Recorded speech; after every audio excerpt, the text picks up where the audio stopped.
Hey everybody, it's Kneecap here, and in this video, I will have my last thoughts before Shadowlands comes out. This is going to be my last video released before Shadowlands comes out, and I just wanted to talk a little bit about the things to be prepared for, things to be ready for. This isn't going to be like a guide or anything like that, but just some quick thoughts on it, and just conveying my excitement basically. There's tons of guides out on how to do certain things, what especially like very specific things like how to handle the maw, how to what route to go while leveling, which I thought about doing myself. But there's just a lot of good ones out already, honestly, and I don't honestly think I could improve on them. So there's a lot of good information out on that already. I will mention a few things real quick, just in case last second you haven't heard or known any of these things or whatever. But for the maw, if you want to have speed potions or glider kits, those could be helpful in the maw. There's multiple times where a glider could come in useful, and speed potions are usable at level 50 still. I believe they stop working at 51. The Drought of the 10 Lands, the experience potion, was going to work from 50 to 51. However, people were abusing that by using party sync to basically, so you're level 55, but you sync with somebody level 50, and then the potion was still working. So they're actually going to change that and have the experience potion not work at all. So you don't have to worry about that. Just some little things that people don't always mention, but is really important to do. Maybe it seems like stupid or that you've already done it, but clean bags, clean bank, clean quest log. Those are the three things you need to clean up before you start a new expansion. Clean bags, like maybe you're somebody who already has like your bags sorted really well, but you want to have them as open as possible. The less you're stopping, the better. And things like, I know like when I leveled in BFA, I just had my one Hearthstone in my bags. But then as the expansion goes on, eventually I have my dollar on Hearthstone, my Garrison Hearthstone, things like that that you don't really need in your bag anymore, like for the leveling purposes. So just those kind of things. Clean out your bank. Obviously, you don't want to sell everything if you're really into making gold and it's not a good market right now. But you can clean out some things for sure. For example, just to give an example on the cleaning out your bank, Mechagon stuff. Maybe you're not done with Mechagon yet, but unless you have so much of it, and yet you're still not done with Mechagon, you can probably get rid of a lot of those reagents and stuff, and it'll be really easy to farm them when you're level 60. So you can always go back and do that. Clean quest log is kind of obvious and speaks for itself. I also want to say to have a game plan for leveling instead of telling you what to do for leveling. Just make your own game plan. So, are you speed leveling or are you leveling over multiple days? Have a plan set out for it. If you're trying to do a speed run, make sure you have like a snacks or whatever, something to munch on. Have break scenarios planned. So either you're going to take a break after a certain amount of time, or if this happens, I'm going to take a break, etc., etc. Make sure you are drinking water or whatever your choice drink is. Of course, I'm not gonna sit here and lecture people drink water, but I'm not a streamer personally. I don't really stream much, but I know streamers when they first do their first long stream or their first few long streams, they have like health issues and stuff from not doing these things. So it's very important. Be ready if you're trying to do a speed level and you're planning on being up all night. Make sure you're actually prepared to do that. If you're doing multiple days, you could perhaps turn off war mode if you aren't about all that, and because it could be kind of a crap show after the initial group gets ahead of everyone else and it kind of bottlenecks there. So you could turn off war mode if you're not all about that, and if you're going to take multiple days level anyways, because you are going to log out. If you're in an inn especially, you'll get rested experience, and that'll make up a little bit for the not having war mode on. In general, you might have to do a few extra quests still, but that's something to think about if you are planning on leveling up over multiple days. You can't do anything of huge substance after you ding 60 until the reset. So if you're like me, I'm on East Coast time, so it goes live at 6 p.m. my time, and if everything goes well, I could see myself hitting max level by midnight if everything went perfect or whatever.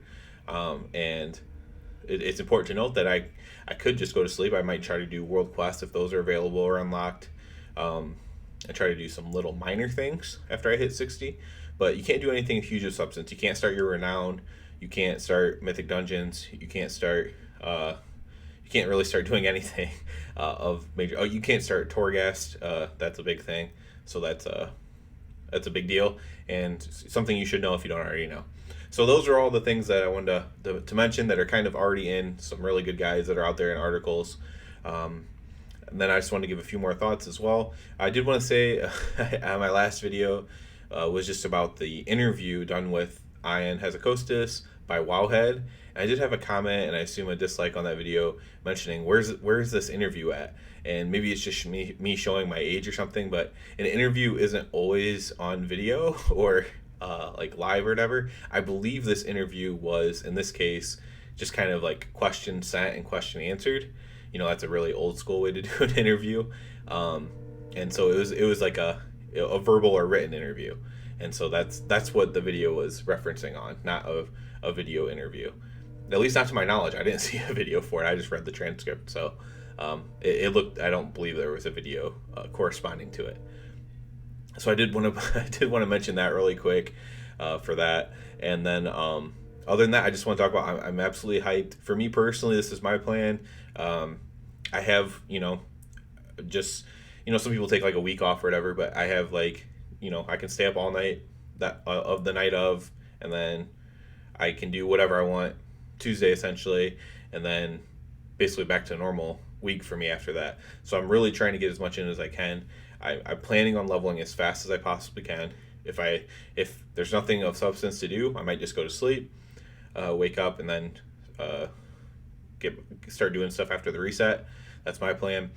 Leveling wise, I'm planning on using War Mode even though I'm Alliance. Going through the Maw, I've leveled 5 times on beta from 50 to 60, and I know a lot of people have done more than that, but for me that's a lot. I only did 3 on the BFA beta, and so I have my route pretty much planned out. In the Maw, there's not much difference you can do. It's very straightforward. But in Bastion, I have all my plans set out. I'll say, set your Hearthstones to the ends when you get to them. Certain times it's not as advantageous as others. Bastion, it's advantageous to set your Hearthstones to the end. Maldraxxus, it's hard to choose, honestly, between leaving in Ouroboros or setting it at the ends there, because you do have to go back to Ouroboros in the middle of theirs. And Ardenweld, again, it is what it is. I didn't even... in the majority of the times I leveled, I actually did not move my Hearthstone out of Ouroboros, except for in the Bastion. So, I mean, that's up to you, of course, but those are things to keep in mind. Flight Pass, and just try not to, if you have War Mode on and you want to kill people in the other faction, I can't blame you for that. War Mode is on, and people sign up for that. I don't suggest griefing anybody during it, though. No matter which faction you're on, I don't suggest you griefing anyone. Everyone just wants to level now, and especially once you get to like 5-6 hours or the next day, then that's a different scenario. But let the people who just want to level is my opinion on it. Not everyone's going to agree with that, and that's fine. But that's just my thoughts on it. Let people level who just want to level, and try not to be complete jerks. Don't be jerks though to your own faction. Let other people tag stuff that you're fighting. Help people out if you see them dying, stuff like that. Like, those are little things that you can do that go a long way, and it'll make the launch day that much more of a better experience. And then lastly, just hoping that the servers do not crash. So during BFA, my server did crash. There was a few servers that crashed for a long time, and mine was one of them. It was actually mostly pretty good, though. Most servers did not have this issue. Mine did, unfortunately. So I'm hoping if some crash, it's not mine, and that I can hurry up and get to max level. Hopefully, my goal is midnight, but 1 or 2 a.m. I'd still be happy with that, and I could get to sleep after that. So that's it for this video. My last video before Shadowlands. I mentioned it in my This Week in WoW video, but This Week in WoW will still be coming out. It'll still come out on Tuesday, but I will probably actually be recording that Monday morning-ish. Or actually, I'm sorry, probably Sunday afternoon. So if there's any big changes anytime during Monday, that won't be in the video at all. So that'll be a little bit of a difference than normal. So that's it for this video. Good luck to everybody. Whatever your plan is, whatever your method is, good luck. And I hope it's a good experience for all of us, because, that would be good for everybody. As always, I do ask you to subscribe to the channel because it helps me out so much. And other than that, everybody have a good one.